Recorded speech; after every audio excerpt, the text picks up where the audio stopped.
Do you want to know how to discipline a child and still stay calm? It is possible.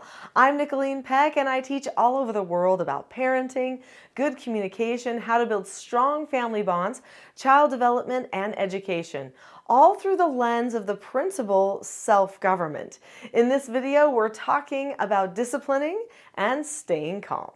In this video, I'm going to tell you a true story from my life. We're going to talk about your emotional triggers that are leading you to not be calm, and then some key things you can teach yourself and your child so that you can have great corrective moments where you're able to do the discipline that you hope for, but not lose control.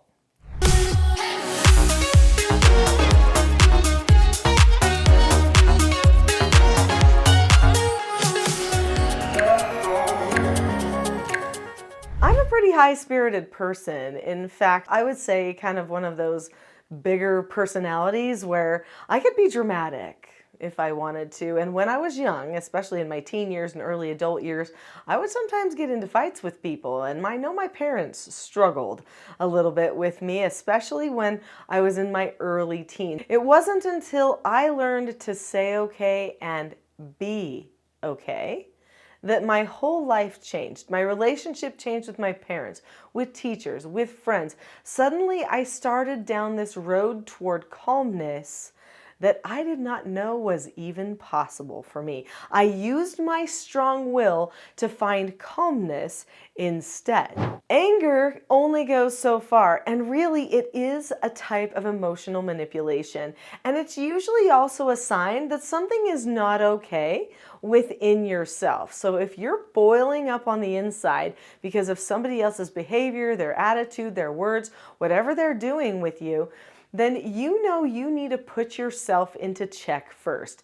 And I definitely learned this when I started doing therapeutic treatment care for troubled teens. So I've had 4 children of my own. I'm now also a grandma, but I raised children that were other people's children that had a lot of trauma. They had neurodiversities. They had some pretty extreme behaviors, and they came to my home for treatment. And I knew that I was not going to help them if I was going out of control. In fact, right before I started taking in troubled teens, I had the first experience where I actually spanked someone. I never wanted to do that, but my oldest child, who at the time was 3, actually got a spanking by me, and I realized I've lost it. I have become completely emotional here. I allowed him to power struggle with me. I started going into that power struggle. I didn't know what to do, and I ended up spanking my child. And I remember when he looked at me with this look of betrayal on his face, I knew that I had missed the mark. I could not keep going down that road as a parent. I had to make a change. I was so grateful that right at that same time, I was studying to become a foster parent.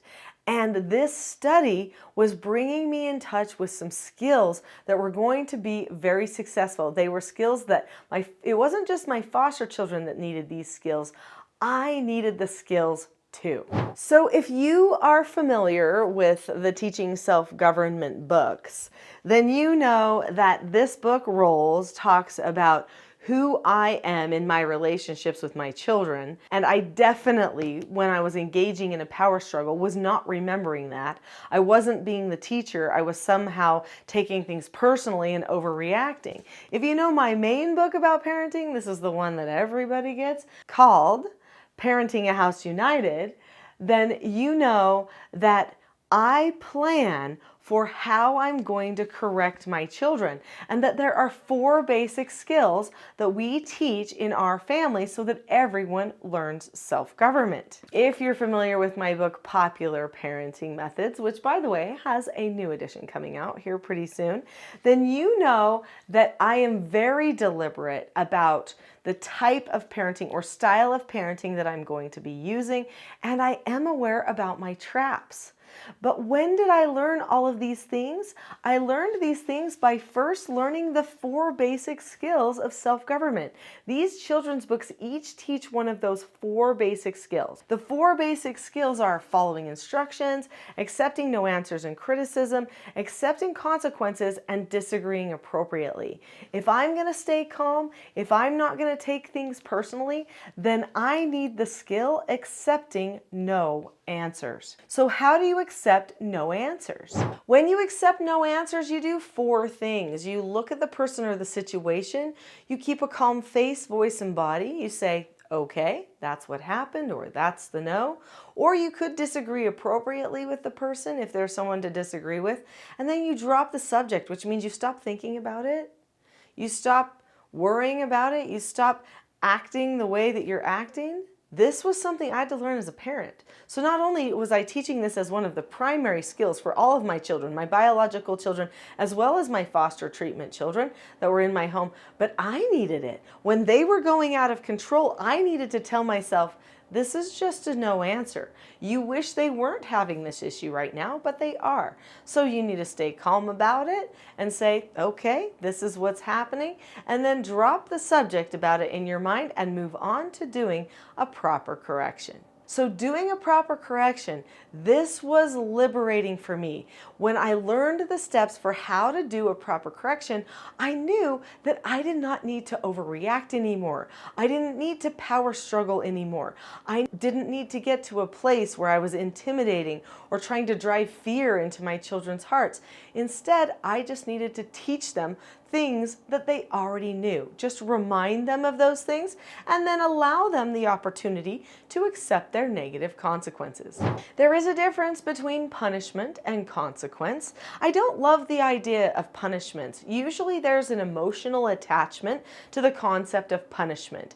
Many people usually start to punish with this idea that feels a little vindictive, like, well, you did that to me, so I'm going to do this to you. You will be punished. But really, when a person is growing up and they're a child and they're learning, their behavior has nothing to do with me. I shouldn't be taking it personally, so I shouldn't be thinking in the terms of punishment or being vindictive either.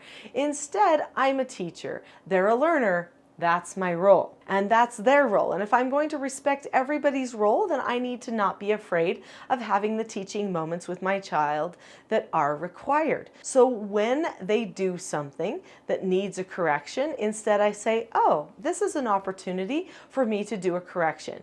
Probably they are forgetting one of the steps of one of their 4 basic skills. At that point, what I do is I check myself for calmness.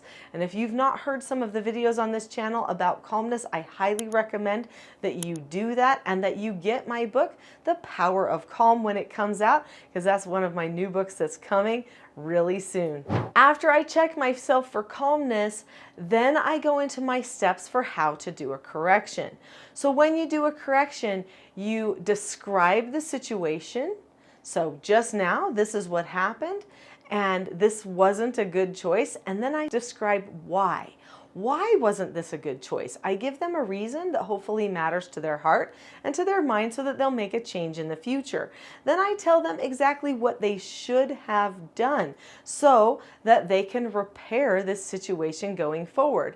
Then I tell them what negative consequences they earned. Now, I'm not going to get into the negative consequences right now in this video because the next video will go into more detail about what negative consequences I use and why they work more effectively than some that a lot of people start using, which end up going toward more manipulation or power struggling. So I tell them what negative consequence they earned, and then they say okay to me because they know the skill accepting consequences. If they don't, there's something that we do after that, but let's just assume they use their skills, which they usually do the majority of the time. Then I'm going to praise them. We're going to practice things the right way, doing 3 cute practices. I'll praise them for those practices. They'll go and do their negative consequence. I'll praise them again. During this time of correction, I praise them 5 times. There's a rule on praising I like to keep, which is that you should praise your child 6 to 10 times for every 1 time that you correct them. So if I'm praising them 5 times during a correction, I have a pretty good ratio that I am establishing. It also makes me feel more connected to them, more happy, and it helps them feel like corrections are not a bad thing. Did you know that you should and can feel closer to your child during and after a correction than you even did before? It's absolutely possible, but only if you have the predictable skills in place. I would like to help you develop more of these skills, such as getting good at your pre-teaching, praising, and learning more about corrections and negative consequences in my next video, which is a full-length class called The Not So Known Secret for Parenting Success. Click on the link to that video next. I'll see you there.